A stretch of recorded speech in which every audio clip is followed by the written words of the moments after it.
Okay, so again, welcome this morning. I'm Gregg Upchurch. I'm the ag agent here, UT Extension ag agent here in Cumberland County, and probably one of the biggest and most common topics that I get as an ag agent. And I've got plants laying all over my desk of people needing weeds identified and turf grasses identified. And so one of the biggest questions I get on a regular basis deals with turf management. And probably one of the most timely topics that I think we could talk about right now would be your lawn and those things that we might do to manage our lawns. And so the one thing that I think each one of you will see is after this rain event comes through, and I know our grasses, our turf grasses have actually broke dormancy. But after this rain event goes through, really warm weather, I think you're going to see a dramatic jump in terms of our turf grasses and what they do just because of these really warm spring rains. And so just kind of get us started, when we start thinking about turf, basically a turf is a monoculture. And so when we start thinking about monocultures, we're talking about a single plant in an environment, and with those single plants comes lots and lots of management. If we think about in this picture a corn crop and all the resources that goes into growing a corn crop annually, between the fertilize and lime, water, herbicides, pesticides, there's a lot that goes into the management of a monoculture like a corn crop. And the same could be said for soybeans or hay crops or various other plantings. Well, when we start thinking about home lawns, basically we're talking about a monoculture. And in this picture, this is a really nice, beautiful, spectacular lawn that we're looking at here. And a lot of us would love to have turf that look like this. But when we get a turf that looks like this, we need to keep our mind on the fact that there's a lot of maintenance that goes into a turf like that. And as diversity of the planting decreases and we focus on that one singular planting, there's a lot of maintenance that's going to have to be done. Now, one of the supple things in this first image that we get out here that right off the bat, you ought to be able to pick up on something in terms of growing this grass. And this is going to be a really common question that I'll get for homeowners in terms of, growing grass in the shade. And if you'll look, most of what we've got here, they've really kind of mulched in here and they've stayed back away from those trees.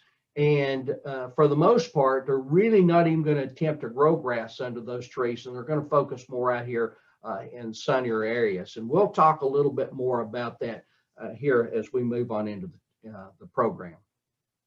So if you want to have a beautiful lawn, and this is kind of almost a rhetorical type statement, the first thing you need to do is have a beautiful lawn. And the big thing in terms of controlling a lot of the pests, weed pests, and things that we might have in a lawn is just getting that really good, solid stand of turf. Unfortunately, a lot of us today, we've probably come into the spring and the first thing that's on our mind is planting grass seed and really growing that spectacular lawn. And I'm going to be telling you throughout this program to kind of temper those expectations just a little bit and understand that really from an establishment standpoint, spring is not going to be our ideal time of year to look at establishing those lawns. And we'll expand on those in the first place. And then this grasscape right here, you can see it's a full sun grasscape with little to no weeds whatsoever. So a really good, dense, tall stand of turf that's very competitive in this particular monoculture. One thing that I want all of you to do today, I hope that when the program's over, that you actually focus on growing plants rather than killing plants. And like I said, lots of questions on my desk right now, lots of phone messages here, people wanting to control weeds and things like that in their yard. What do I do to kill this? But one of the biggest and most important aspects of having that beautiful lawn is to actually focus more on growing the turf grass rather than killing what might be trying to grow in that turf grass, or at least identifying why those problems in your turf grass may exist. So what's the number one key for having that beautiful solid stand of turf? And the first thing I would tell you, the right plant, right place. And so we've already, Robert, I think he said he's new to this area and coming in here, maybe he's inherited a lawn and wanting to know what we can do with this lawn. And probably one of the biggest things that I get is those people that want to grow turf grass in an area that simply is just not going to grow turf grass. If we get into these areas that are really heavily dense shaded, or maybe the soil's very, very shallow and drouthy, you know, that we're really going to struggle to kind of grow those plants in those particular areas. And so for a grass to thrive, we actually need, you know, roughly 50% or more of a day's sunlight, direct sunlight, intercepted by that plant to effectively grow.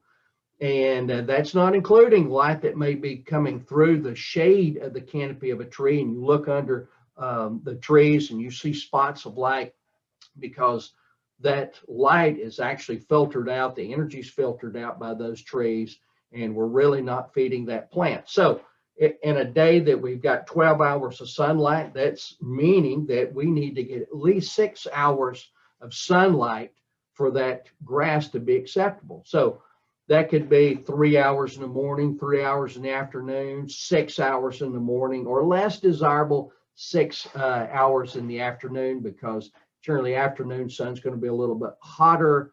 It's going to have a little bit more drying, maybe a little more stress on the plant. But at a minimum, we're going to want to see about 6 to 7 hours of sunlight for that grass plant to be effective in growing. So what's the second key for a solid stand of turf? Good turf maintenance. And so notice I didn't say anything about variety or what seed. To me, I tell a lot of homeowners on a daily basis that the actual maintenance, your technique in planting and maintaining, the fertilizer schedule, plant nutrition, water, mowing height, all those things are going to have far greater impact on your success and failure in a home turf than actually what grass seed did I use, what variety of grass did I use. Now, obviously, there's certain situations where when we were talking about shade, yes, fine fescues, creeping red fescues, chewings, those are going to be a little bit more shade tolerant. But that doesn't mean that they are shade plants. They're just a little bit more tolerant of shade. In cases where if we've got we're borderline on that 6 hours of sunlight, the picture here where we've got some zoysia grass. Zoysia and Bermuda are really not two varieties of grasses that are going to withstand really any sun. I mean, they're shade. They're full sun plants. So, but more importantly, think about maintenance more than the variety of grass that you're trying to select.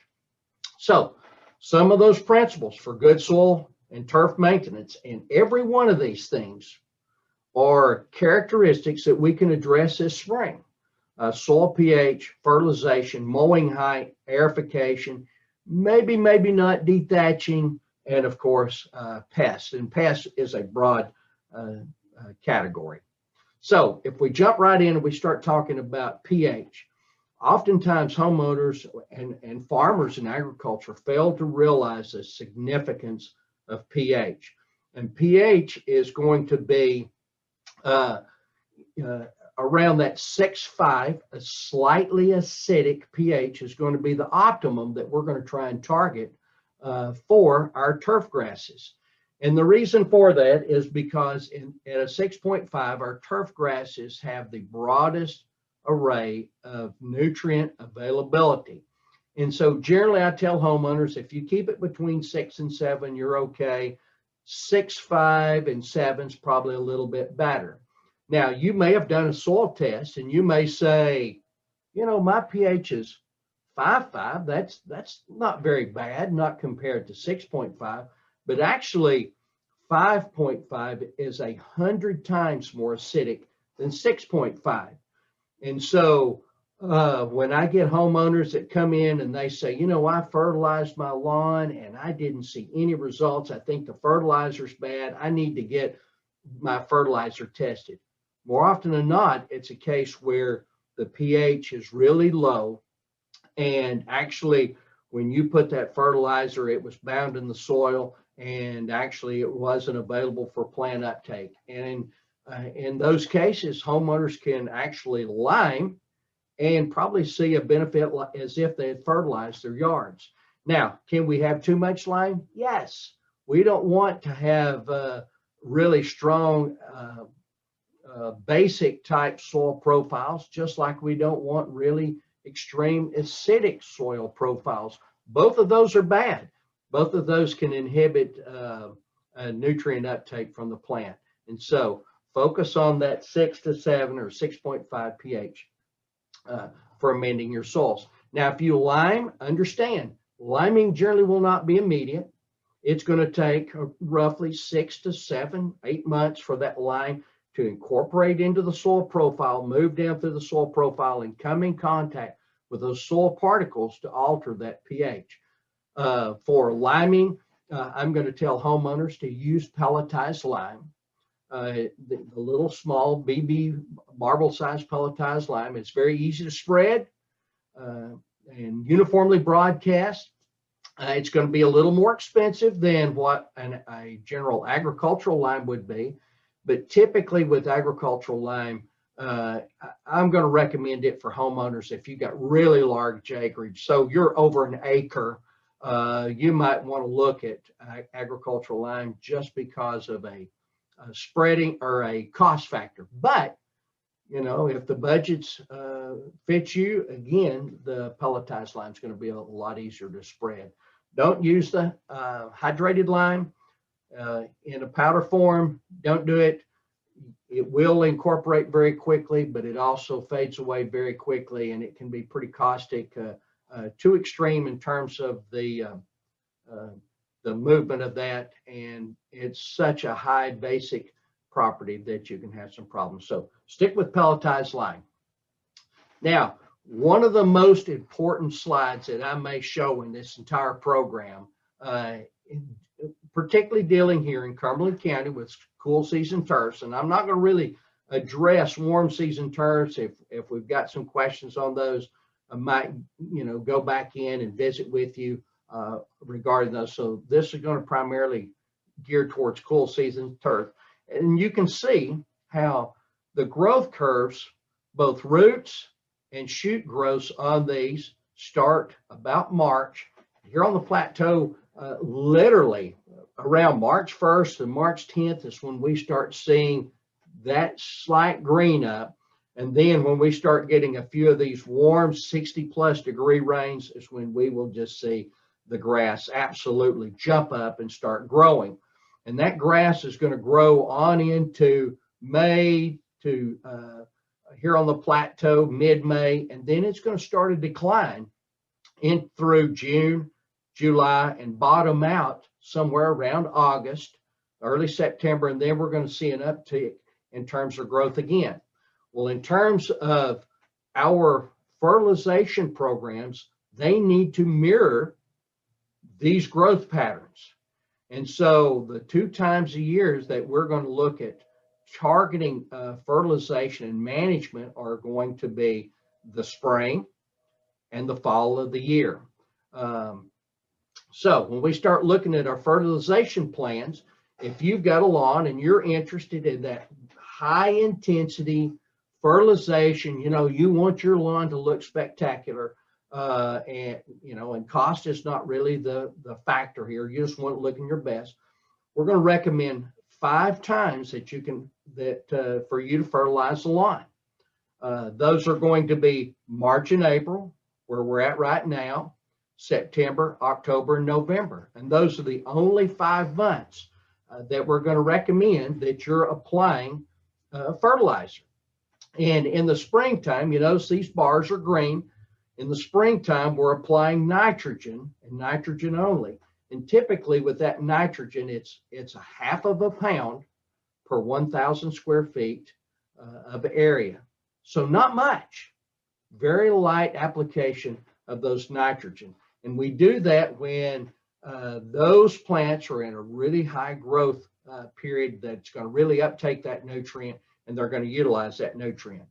Our primary fertilization plan, and we'll probably do another one of these programs when we move into the fall that will focus more on just those fall type practices, is putting an actual pound of nitrogen down in September, October, and November, as well as using phosphorus and potassium in September and October. Now, if our phosphorus and potassium levels are medium, and we'd know this if we did a soil test, and you can do soil tests through our UT Extension office here in Cumberland County. If they were medium, I'd probably just make that application in September for P and K. But it being low, I'm going to add P and K in both September and October, and we're done. And so there really isn't any fertilization that needs to be taking place in May or June or July or August. And so if you've got yourself, or you have other businesses, lawn care businesses that are applying fertilizers in those off months, you may be contributing, or they may be contributing to problems that you may be having in your home lawns. One of the primary ones that we deal with is called summer brown patch. And summer brown patch is just a fungal disease that's driven primarily by heat, humidity, and high nitrogen levels. And so if you start seeing these kind of little old brown blotches on your turf grass, or early in the morning, you see these white wisps of what looks like smoke on those plants, you're probably dealing with brown patch. And where in this lawn right here is a tall, dense, relatively healthy turf, it's still showing, as you back off, some of these blotching characteristics that we know there's a little bit of brown patch in that turf. For the homeowners that generally really mow those lawns down really short and tight, this isn't just kind of blotchy, it's generally that dead brown patch where the fungus has really kind of killed that grass back. Typically the grass will come back, but in extreme cases, it can be killed down into the ground, or that grass does not come back. Now, this image here is one that I took a few years ago at our Plateau Discovery Garden. I would encourage all of you, if you, on a day that's pretty and sunny and warm, to get out and check out our UT Gardens. It's open 7 days a week, 12 months out of the year. As long as it's daylight hours, we encourage you to be out there and kind of looking around. So this was our turf plots then, and these plots have since been renovated. And we've got a whole new series of plots out there with different types of turf grasses. But this was one that we did a demonstration that we've got here in the foreground, a fescue, a variety called, or a brand name called Defiance, XRE, which is a novel type fescue, followed by Kentucky bluegrass, followed by just the old standard Kentucky 31 tall fescue, perennial ryegrass, some Bermuda grass, and zoysia in the far background. But the key on this, and the three boxes that we've got mapped out here, basically are set in here. This was a demonstration that we did for our Fall Gardeners Festival, where we had a control that we did nothing to the turf grass. No fertilization, no herbicides, nothing, just a regular mowing. On the opposite end of it, we did everything that we could. So that was fertilization, that was weeding, that was pre-emergent and post-emergent herbicides. And then here in the middle, we only did a weed and feed. So a fertilizer with a weed control. And as you look at this, basically, if you look on this end, you don't see a lot of problems except for maybe down here in the Bermuda grass. You see a little bit of problems here in our Kentucky bluegrass, maybe just a bit here. But our Kentucky 31 tall fescue and our novel Defiance tall fescue look pretty good without any problems. If we look here in the middle where we used a weed and feed, we've got all kinds of weeds here in this center section, Well, why was that? Two things. One, the weed and feed that we used, the fertilizer was the feed part, but the weed part was actually a pre-emergent herbicide that only targeted grass type weeds. And so we actually fed the broadleaf weeds. And by feeding those broadleaf weeds, we made them extra competitive in that environment. So much so, as you can see, there's not near as much weed in the lawn landscape that we did nothing. And so to give you a little bit of idea, if you're using some of these weed and feeds, understand kind of what you're doing and when you're timing, and we'll talk a little bit more about that later on. But maybe the biggest key that I want you to take out of this image is the fact that look how much weed pressure we have in this one down here. Not much at all. Look how much weed pressure we have here in this one. Not much at all. And the main thing that has really kind of led to the differences, those two plants, one, they're more competitive, they're in a good environment, but probably the singular biggest thing that contributed to them being big and robust and very healthy and no weed pressure was mowing. And so probably one of the biggest things that I can encourage homeowners, quit scalping your lawn. If you are someone who wants a truly sustainable lawn, that sustainable landscape, that your turf grass looks spectacular, stop mowing it so short. Most of the time in the early spring, you can get by at mowing these lawns at 3 and 3.5 inches. When they're growing so rapid, they're going to get up there and they're going to grow really fast. But if you think back to that growth curve, eventually those cool season grasses are going to top out. And then they're going to start into a decline. And it's when we get into that decline that those grasses are at their biggest risk of being overcome by summertime grasses, summertime weeds. But the biggest killer on those is going to be heat and drought. So the one thing that I'm going to encourage you to do, get that mowing up about 4 inches, 4.5 inches. Don't just go by the gauge on your bar that says 6 or 7, which you're like, oh, that's that's 6 inches. Have an understanding of how high you're really mowing those and set that thing on its highest setting. And even at that, some lawnmowers at their tallest setting is still going to scalp those lawns way too short. So what do? Well, maybe jack that thing up. I mean, this is kind of a novel looking at this riding lawnmower lifted like this, but in actuality, on a lot of these lawnmowers, the only way that we can really raise the deck mowing height is to find a little bit bigger set of tires, and we can often raise those lawnmowers up just an inch or so, and mowing height is dramatically, I can't overemphasize that, it's going to dramatically change the way your lawn looks, because that bigger, taller, healthier, denser stand of turf is going to be more competitive in shading out weeds, withstanding drought stress or other stressors that might come along. Other things that we can do in the springtime, I like to core aerify. And ideally, if you can do it twice a year, that's going to be great. But in the springtime, when our soils are soft, it's easy to core aerify. And I keep using core because I'm not a big fan of just using the spikes that go into the ground. I like to use those that actually are going to punch that hole, pull that plug out on top of the ground. So there's kind of the plug. Those core aerification, do it at least in the spring, and if you can in the fall as well. But that's going to help a couple of things in terms of controlling some of the thatch that we might have. And also it's going to add some pore space down into our soils, particularly after we core aerify. I recommend it, and a great time to do this is in the spring, at 1/4 of an inch to 1/2 an inch of mature compost. Now, a lot of homeowners think of compost as a fertilizer.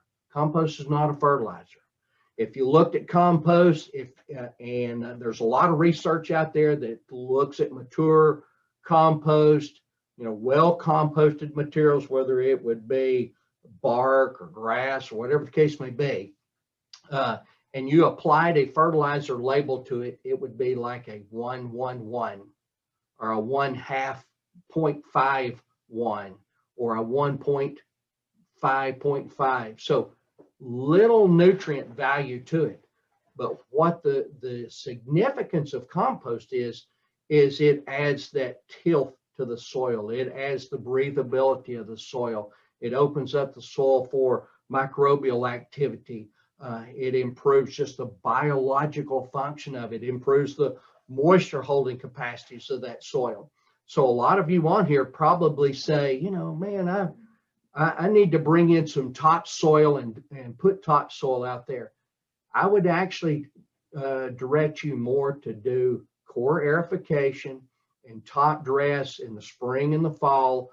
And over time, you will build a soil that is far richer with greater potential for growing turf than it would be if you just brought in screen topsoil and dumped it out on top of that and tried to raise that soil profile. So 1/4 to 1/2 an inch. Don't get more than that 1/2 an inch because you may smother that grass out. But again, 1/4 to 1/2 an inch top dress after you've core aerified and let it work down into those pore spaces. Dethatching is one that Gregg? Yes. I have a question, Linda. Gregg? Yes. Yes, there's a couple of questions in the chat box. Okay. Someone said the gardening center said she could use peat moss as well. What do you think? Okay. And yeah, could they use mushroom compost? Okay. So yeah, I'll jump in there and address those real quick. So yes, you can use any of those. Now with peat is one of those that tends to lower pH. So pay attention to your pH. The other thing about when you get really high organic matter like that, water's going to move through it more rapidly. So, which that's a good thing. But at the same time, a lot of times as water moves through very rapidly through your soil profile, it can leach a lot of those nutrients out. So we're applying those nutrients back in. As for mushroom compost, it can be used as well. Now, the one thing I would tell you, over time, I don't know why this is, but I've been told that mushroom compost can be a little higher in salts, so you can raise the salinity level up just a little bit. But any type of compost just needs to be fine enough that when you broadcast that onto your turf, that it doesn't pack and just smother your grass out. So you don't want to choke your grass out. So fine particles, but it can be anything. It could be leaves. It could be grass clippings. It can be sawdust. We just want it mature, and by mature, where it's aged, broke down, because a lot of times if you're using a green compost, it's actually going to pull nitrogen out of the soil profile as it's going through that decomposition. Okay, so dethatching. I put a question by this here a little earlier because dethatching is actually one of those that in cool season turfs, you may not need to do it. Cool season turfs don't really build up a lot of thatch, but if you've got a super, super dense stand of grass and you're seeing a lot of kind of that decaying grass material underneath, it might be one that you want to do some dethatching. So as we look at this, here's a thatch, and that thatch layer can be very dense, particularly if you ever deal with warm season grasses, and the thatch on golf courses is really something that they deal with all the time, because that thatch can actually be dense enough that it doesn't allow any water to move through the soil, doesn't allow air to move through the soil. And I've actually been on golf courses where the thatch was really heavy and you could almost smell a sewage type odor because the air is not moving, water's not moving through that soil like it needs to do that. So we definitely need to dethatch and open that up.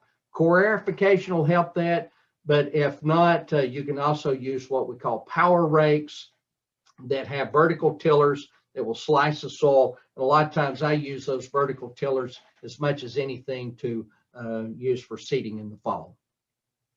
So again, there's just another example of using core aerification to pull those plugs out of the soil profile so we can get some more air back into the soil. Now, if you've got dead spots, a lot of times that's a sign that maybe we've got too much thatch. And you can see in this, you know, there's a lot of dead, thick, dense matter there. That would have been a one that probably in the fall of the year, more so than the spring, that I would have wanted to dethatch it. But since it's in the spring, I'm probably going to go ahead and dethatch that, open it up, and get some nitrogen down. So maybe that grass can jump up there and get started again. We start talking about pest problems. One of the first things that comes to mind is white grubs. And people say, well, I've got a lot of mold activity in my yard. I need to get rid of grubs. Couple of things. One, yes, mold activity can be a sign that you've got white grubs in your lawn, but you could also have a lot of earthworms because molds are going to feed on a lot of other things other than just white grubs. The other thing is, in terms of treating grubs, springtime is not the time to do that. Generally in the springtime, those grubs are very deep in the soil. They're big as my thumb. And I tell homeowners, if you're wanting to try and treat white grubs at this time of year, the best method is the 2-brick method, that you smash them rather than try and use an insecticide.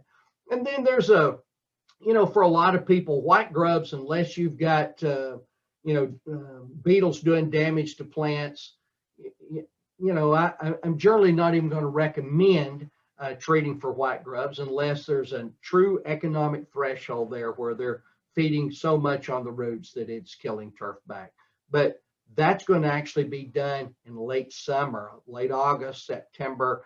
When you start seeing Japanese beetles, June beetles flying around the ground, they're laying their eggs in the ground.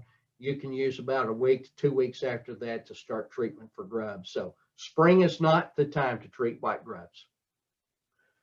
Now, probably the biggest one that we come up with, what about weeds?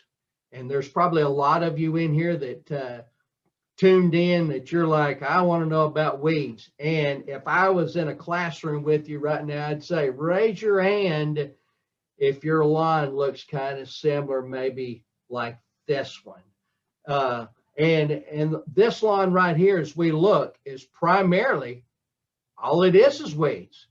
I see some wild garlic, some would call wild onion. I see some plantain here. I see lots and lots and lots and lots of chickweed here. So probably some purple dead nettle. Hey, there's some, just went brain dead on us, but lots of broadleaf weeds in this. And so if we came in a homeowner, here's a clump of fescue, some fescue right around here. If we came in and we sprayed that lawn, it might be a case of, that's funny, after I put down the weed killer, half my lawn's dead. And so half your lawn may be weeds. And in a lawn like this, I'm going to tell you, this is one, if you're wanting a beautiful lawn, target the fall of the year, and we're going to probably do a complete burn down on everything, and we're going to start over. The good side of it, you're not going to do that right now. But on the good side of it, you're way early, and so you've got plenty of time to plan and prepare and do some of the things that we've talked about, getting your soil amendments right and preparing for putting those weeds down. So when we start talking about weeds, why do I have moss? Why do I have weeds in my yard? Will spraying solve my problem? So in that lawn I just showed you, if I go in there this spring and I spray a weed killer, is that going to solve my problem? Probably not. Should I reseed in the spring? Should I spray all those weeds and then reseed? Not right now. And so the one thing that I'm going to tell each and every one of you, if you're wanting that beautiful lawn and you've got a significant weed problem, I would back up and address all those issues that we've talked about thus far, particularly plant nutrition. So why do I have all that moss and weeds? Well, generally, when we start thinking about all of those, and this particularly goes to moss, but it really is all weeds, all pest plant problems that we have come to a variety or all these questions. Low fertility. When I see lots of Dallas grass, which is a summer perennial weed in a lawn, I'm thinking low fertility. I'm thinking soil compaction. When I see lawns that have excessive moss growing in them, first thing I'm going to think of, shade, soil compaction, shallow soils. If I see nut sedge or other kind of more wetland type vegetation growing, first thing that I'm going to think, wetness. Or maybe, again, back to other Dallas grasses, drouthy type soils.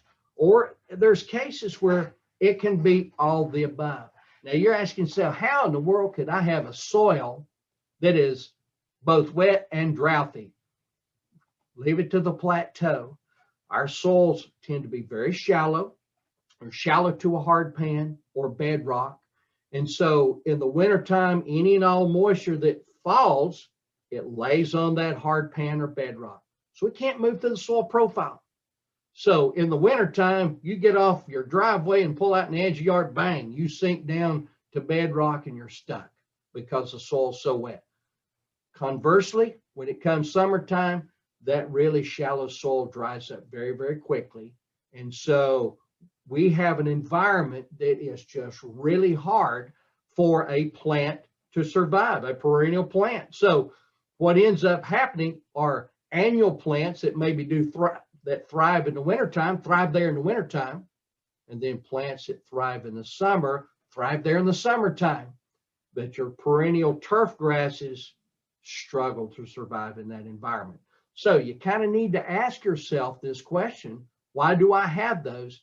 And then address those issues prior to just going in and start spraying weeds. Focus on growing plants, not killing plants.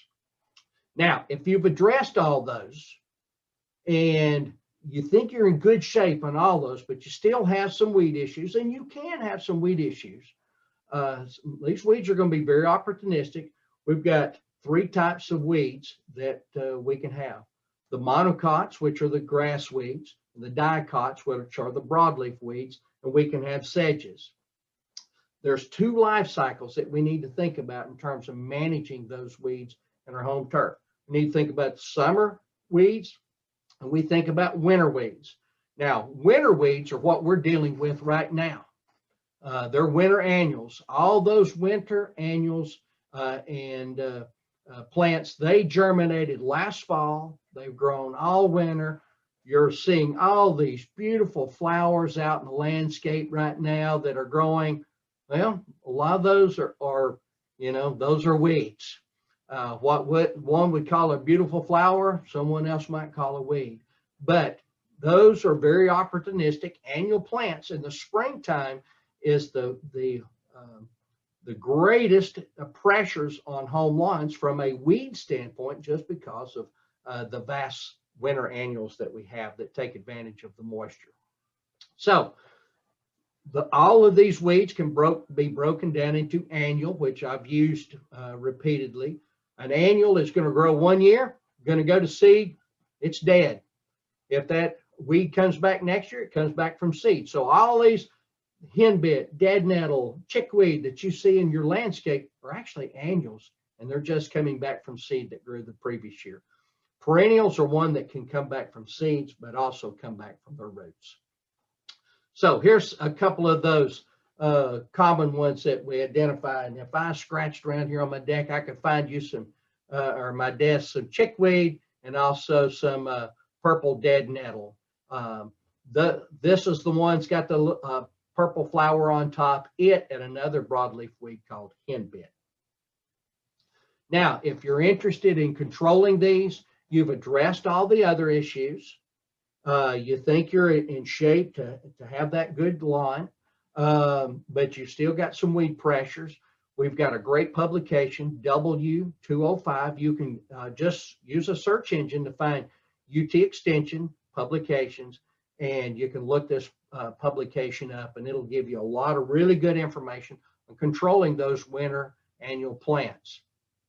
So most of these plants are generally controlled by post-emergent herbicides. So we're going to spray them when that plant is little bitty and growing at its fastest stage.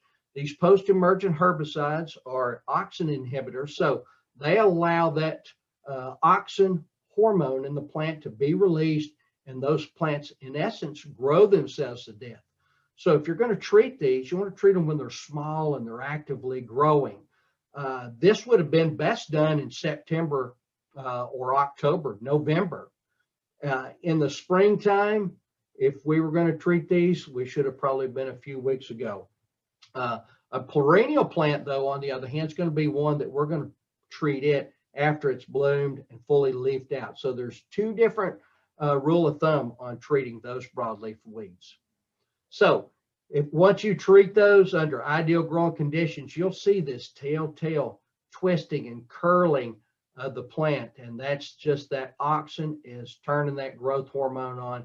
And you generally see at that apical bud where that plant just grows uncontrollably and kind of twists up and dies. So on these annuals, when they get mature and they've flowered out and done, like some of these, the purple dead nettles here or bittercress here, you're moving into that phase where it's called a revenge spray. Might make you feel better, but actually the plant's already gone past when you would optimally spray to control that. So think about the growth rate, and you want to get these things earlier to where you can use less herbicide and have a more effective kill.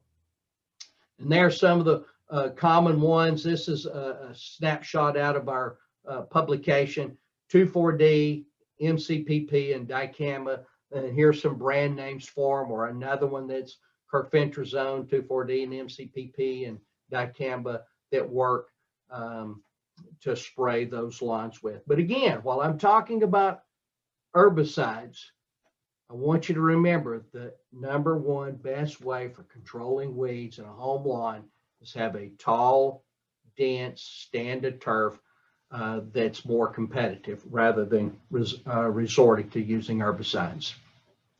The only real winter annual grass that we deal with is poana. Most of those you probably, this annual bluegrass show up in the ditch line or areas where it tends to be really wet. It can thrive in a wet soil. Poana is one of those that you'll see it right now, and come May, you'll never even know it was in your lawn. Poana is a booger for golf course superintendents right now because that stuff can, I don't care how close you mow it, it can produce these little seed heads. And so a real booger for our golf courses. Summer annual weeds, the ones that we're primarily interested in controlling: smooth crabgrass, goosegrass. Well, there's several different types of crabgrasses. Annual jewgrass are all those annual type grass weeds that may show up in our yard. Again, as much crabgrass that we see in a lawn each year, it's not coming back from roots. It's only coming back from the seeds that it produced the year before. But you can see they produce lots of seeds. Now, annual weeds are most often best controlled using a pre-emergent herbicide. So you want to try and control annual weeds before you ever see them. There's where the a weed and feed might come in, but most of the time I like to recommend to homeowners, apply fertilizer at the correct rates when you need to apply fertilizer, and apply herbicides at the correct rate if and when you need to use an herbicide. A lot of times the weed and feed may not coincide with the correct amounts of each or ideal timing. There's a very narrow window in there where those can work effectively. They can be very effective, but it's a narrow window. So another publication on controlling those, W146, crabgrass species control. We've also got one on the goosegrass. That's the other annual weed. And it gives you a big, broad list of what you can use for controlling. Now, the one thing that I caution you, select tolerant turf grass. So make certain whatever herbicide that you use, your turf grass is tolerant to that. So if you came in here and used freehand on your cool season turf, notice it's not listed here. That's going to take your turf grass out. And so read and follow the label. The label's the law on all these herbicides, and the efficacy can be dictated by using, the correct amounts on those herbicides. So here's just a list of those pre-emergent herbicides. Now, one thing that to be noticed, so these are all crabgrass and goosegrass type herbicides. The different control days that it will lay in the soil to actually control those. So depending upon what that active ingredient is, it could be a very short control or it could be a very long control. And so that's one of those deals where you might say, I treated my lawn for crabgrass, and then I followed up 6 weeks later and treated for goosegrass, like I've heard Gregg say at the extension office, but you were using a product that really didn't have that much residual control compared to something else. Now, some of these may be used in combination with each other, but read, follow the label, again, have some idea of the herbicide that you're using. Don't indiscriminately just put them out just to be putting out herbicide. So when do I want to put out those pre-emergents? Right now. And actually, to be just honest, you probably should have had these out about 2 weeks ago. I think that's when I first started seeing the forsythia bush starting to bloom. Forsythia blooms generally with soil temperatures approximately 55 degrees, and that's generally when we'll get a germination of these crabgrass seeds. Goosegrass generally comes about 6 weeks later for their germination. So I generally tell people make 2 applications. If you've got a real problem, you might do half of the max rate at the early March, and then do a half max rate somewhere in the 6 weeks later. So split application. Now, perennial weeds, and I'm not going to go into much detail on these other than Gregg, yes. we have a question. Okay. What's the question? And we have a question. Can you recommend organic natural premiums, pre-emergence? And is there a place to email on your notes? Yes. Well, I can, if people want me to share this. Did you get? Via, I can probably do a PDF file, and I can try, I'll have the listing here. I'm new to this, sending out all the information to our email list here, but those people who signed on, I'll try and email you a copy of the PDF if you want it. It might be, rather than doing everybody, you can just shoot me an email at the Upchurch at utk.edu, and I will send you back a PDF version of this. As for the organic, I'm really not sure what would be considered as the organic herbicides, unless it was maybe corn gluten meal or some of those. If I was trying to do this from an organic standpoint, absolutely, number one, the way that I would approach this would be strictly from a cultural and management of my turf grass and trying to kill those out. you know, some of these weeds, and the two that we've got up here right now, Nimblewheel, which is a summer perennial, that will really start seeing in August taking over lawns. And the month of August, I'll have 30 people or more, 50 people come in with Nimblewheel here. They'll think it's Bermuda grass coming in and taking over their lawn. Well, this is a perennial grass weed that's absolutely a booger. And there's not many chemistries, you know, herbicides that's going to control it, much less an organic herbicide that would control it. The same could be said for Dallas grass here, which is a very hardy perennial type weed. And this one right here, you can see it's growing in a harsh, dry environment just because it's just a very tolerant plant. So using an organic to try and control a lot of those, you're not going to be successful. So I would encourage people, just like the other, start with cultural practices, improving the organic matter of your soils, really raising up the mower height on that to grow the grass up, to give your grass a better opportunity to just outcompete those weeds. In a lot of cases too, you know, you're never going to have just a pure, clean, perfect lawn. Even those, the first image, I guarantee you get out there and find some weeds or find problems even within that spectacular turf. So there's going to be a level there that we as landowners, you just kind of have to learn to deal with. I know that's not a good answer for an organic weed control measure, but weeds in turf, you're really limited as to what those might be. Greg, we do have a recommendation from Linda Glenn, a place called Gardens Alive online for organic fertilizers. And but this person was also asking, you mentioned corn gluten. She wondered where you could get it around here. That most of those, if I was going to use those, I would do a, you know, most of your garden centers are going to be where you're just going to have to stop in. And the one thing that I would tell you, if you've got a particular garden center and you say, I need this product, ask them if they can get it.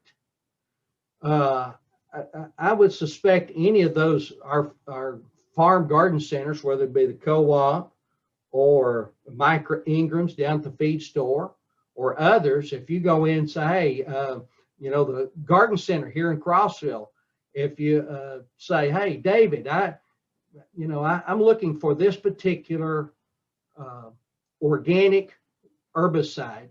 Can you get this in? I think all those people will try and get those in and actually carry them. A lot of times they're just trying to carry what they think that they can sell. And if they know that they've got a clientele that's interested in purchasing those, I think they'll get them in. And so I'd encourage you to visit with them rather than just walk in, look on the shelf and say, I didn't see nothing here. And so I can't get it. Visit with them a little bit, tell your neighbors who's wanting that stuff to visit with them as well. And like I say, on the internet, you can shop and get a lot of those stuff actually directly shipped to you as well. That get it, Linda? Okay, I'll let Linda keep me straight on all these. So, like I say, very problematic, catch early. And if you don't catch early, chances are renovations where you're going to be headed in terms of trying to root those out. There's some of your perennial broadleaf weeds, the wild violet, ground ivy, broadleaf plantain. If you came to my house, you'd probably look at my yard and say, this guy's going to tell me what about beautiful turfs, because I've got a really nice stand of wild violets and ground ivy in my yard. But, I live in a woodland setting. I don't even really attempt to try and grow any turf grass in my environment, and I'm content to have the wild violets. I think they're pretty when they're in bloom, and Yes, they can take over a lot of stuff and can be a little bit problematic, but for the most part, you know, my threshold, my economic threshold for controlling wild violets and ground ivy is very high. You know, they're not very problematic to me. But if I had that really nice turf and I wanted to focus on that really nice turf, all of these on this could be very problematic weeds. So get them when they're early. Don't let them get established, or otherwise you may be doing total renovations to control them. So what about non-selective herbicides? And I've got the little image of Roundup down here, and I'm talking about like glyphosate. Glyphosate is the active ingredient in most Roundup. There are some Roundups that have dicamba and other herbicides in them, but a non-selective herbicide like glyphosate, when do we use them and how do we use them? So just briefly, glyphosate is an herbicide that targets protein synthesis in green growing plants. And the way that it kills, it basically interrupts that protein synthesis where that plant's trying to feed itself. It disrupts that and it starves plants to death. And so if we're going to kill plants using a non-selective herbicide, one, they've got to be green. Two, generally those plants, if they're green and they're moving energy to the root system more than they're bringing energy up from the root system, we can kill those plants easier. Typically, if I'm going to recommend a non-selective herbicide, it's going to be when we're doing home lawn renovations, so we don't have to plow and disturb the soil. We can actually kill that vegetation and let it incorporate into the ground, but we can also seed into that ground. As we till the soil up, a lot of times those soils can collapse and we can actually reduce the soil structure. So I'm going to use those non-selective herbicides in those cases. Spraying dandelions out in a lawn like this is not one of those times that I'm going to use that, because that glyphosate is actually going to kill all the green vegetation around that. So that's not a case that I'm going to use that. Typically, I would use it maybe on if I had sidewalks or gravel drives that you just really felt you needed to kill the vegetation. Glyphosate's not going to have any residual, so it's not going to stick around. You saw the prodiamine I showed earlier that said it would be there over 100 days. Glyphosate, because of the chemistry structure of it, when it pretty much hits the ground, it's going to be bound up in the soil and it's not going to have any residual. So it's not going to continue to kill and kill and kill. And that's why some of these Roundup versions actually have started incorporating other herbicides that do have more residual control.